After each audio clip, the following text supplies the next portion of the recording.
The breaking point. Keir Starmer froze in the center of the cabinet war room as the message was placed into his hands. His name, delivered with blunt force, echoed in the dead silent chamber. Every minister watched him, waiting for the slightest sign of weakness. But the tension pressing against the room was heavier than anything Britain had felt in years. Something had been unleashed, something dangerous enough to turn the Prime Minister's face pale. He read the first line once, then again. His fingers tightened until the paper crumpled. Across the table, Defense Secretary Cartwright leaned forward, her voice cracking as she asked what everyone else was too terrified to say. "What did he send you?" Starmer didn't answer. He simply lifted his eyes, and the dread inside them was enough to force the entire room backward. No one breathed. No one dared to. The moment stretched like a wire ready to snap. Only after several seconds did Starmer speak, his voice gravelly, as if fighting something inside him. "It's from President Putin," he said, "and he isn't negotiating." A jolt hit the room. Some ministers stiffened, others exhaled sharply, trying to hide their fear, but failing. No one expected this, not today, not like this, not with the entire world watching Britain struggle under Starmer's fragile leadership. The message, delivered through encrypted diplomatic channels, bore a single unmistakable tone, an ultimatum, sharpened like a blade. Before Starmer could read it aloud, an alarm erupted across the wall of screens. The cabinet war room plunged into flashing red, sirens pulsing through every corridor beneath Whitehall. Intelligence Director Novak rushed in, gripping a tablet so tightly his knuckles were ghost white. "They're moving," Novak announced. "Russian naval assets, repositioning across the northern line. It's not routine." Fear cracked like lightning. Some officials reached for their phones, others stood in shock. Britain had faced threats before, but this was deliberate, coordinated, calculated to break them. Starmer forced himself to stand straighter, but inside he was shaking. Just hours earlier, the UK press had launched a blistering attack on his leadership, accusing him of weakness, indecision, and the kind of hesitation that invites disaster. Now here it was, disaster, staring back at him before he had the strength to deny it. "Read it," Cartwright demanded, her voice trembling. "Everyone here has the right to know what he said." Starmer looked down again, then spoke each word as if it physically cut him. "Your country chose you. That was their regret. Now you will feel mine." A cold wave tore through the room. Ministers exchanged horrified glances. It wasn't a threat. It wasn't diplomacy. It was personal. Novak stepped closer. "Prime Minister, there's more. Satellite intel shows a communications blackout forming around the Baltic corridor. Cyber teams believe it's intentional. This might only be the beginning." The floor seemed to shift under them. Cartwright's jaw tightened as she whispered, "He wants to corner us." "He wants to break us," Novak corrected. Starmer felt every word hammer against the burden he carried. For weeks, Britain had watched his approval ratings collapse. Allies doubted him. Critics mocked him.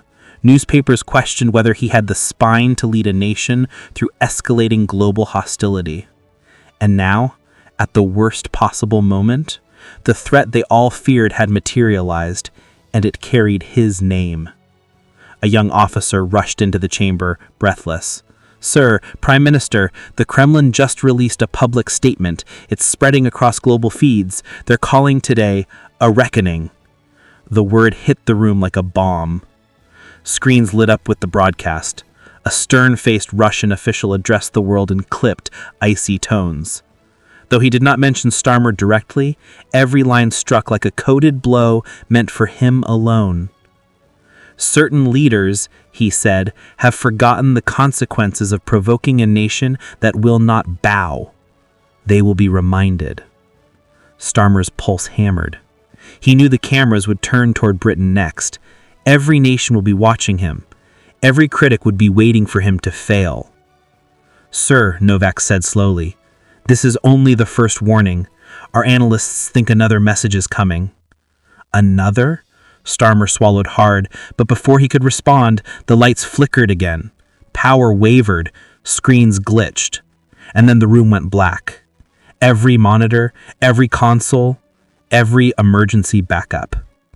A shocked silence consumed the chamber. Someone whispered, "Is this Kyber interference?"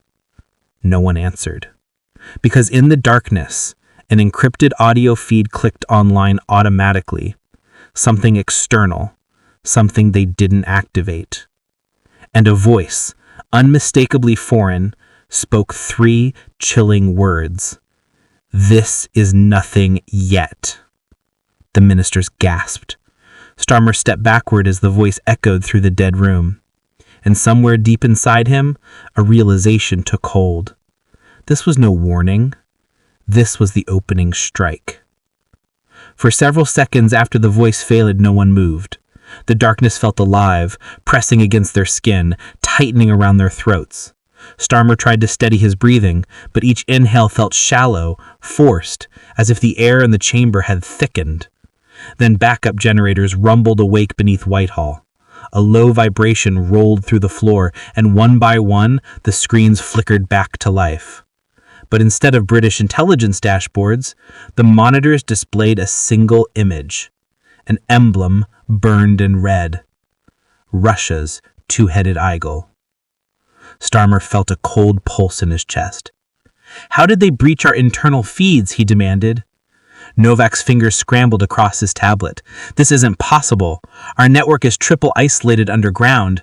The only way they could do this is if someone let them in." Cartwright finished, her voice barely a breath. "A leak. A breach. A traitor inside their walls." Before the room could descend fully into panic, the emblem vanished. A new image replaced it. Grainy satellite footage showing a sudden burst of movement across the Arctic military corridor. A fleet, unmistakably Russian, cutting through the frozen expanse as if racing toward a finish line no one else could see. It wasn't posturing, it wasn't symbolic. It was preparation.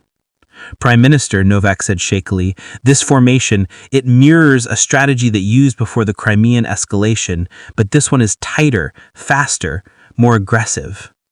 Another officer stepped forward, nerves visible in the twitch of their jaw. "Sir, NATO officers are demanding to know why Britain hasn't issued a response yet." Cartwright shot her a sharp look. "Because Britain just got hit first." Starmer barely heard them. His eyes were fixed on the screen, on the cold white trail carved through the Arctic waters. He could almost feel the weight of every decision pressing against him, every criticism, every accusation that he lacked the resolve to protect his country. They had mocked him for weeks, they had doubted his strength, and now the world was watching him face down the most unpredictable threat of his leadership.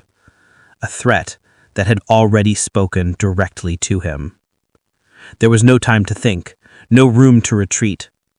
"Novak," Starmer said, forcing authority into his voice, "activate full cyber seal protocols. Every barrier, every backup. If they breached once, they'll try again." "Yes, Prime Minister." "Can write, I want immediate contact with Washington, Berlin, and Paris. Secure lines only. Tell them what they need to know, not what will make them panic." Cartwright didn't move. She simply stared at him, eyes sharp with something between doubt and fear. "Sir, you didn't answer the question. What else did the message say?" Starmer tightened his jaw. He didn't want to repeat it, but hiding it would only add more danger. Slowly, he unfolded the crumpled paper again, smoothing it against the table with trembling hands. The ink shimmered where his grip had rubbed it too hard. He read the second line aloud. "Your people chose doubt over strength. Teach them why regret is a powerful teacher." A chill rippled through the room. Cartwright's breath hitched. Novak muttered something under his breath. A few ministers shifted, as if suddenly realizing the enormity of what Britain had stepped into by electing him. Starmer felt it too, deep, searing, undeniable. It wasn't just a threat to the United Kingdom. It was a strike against him, and Putin wanted him to know it. A loud beep burst from the main console, sharp enough to make several ministers jump. A red notification spread across the central screen. Novak turned toward it, face draining of color. "Prime Minister, this is a priority alert from GCHQ." Starmer approached the screen, each step heavy. The message didn't contain numbers, images, or codes. Just one sentence. "The second warning is already in motion." Cartwright exhaled sharply. "Dear God, what does that mean?" A sudden thud shook the floor. Then another. Then the lights flickered again. Novak spun toward the security feed. "We're registering seismic disturbances across the northern coast, unidentified and simultaneous." Starmer felt his chest tighten. "Unidentified how?" No one answered, because at that exact moment, the alarm screamed louder than before, urging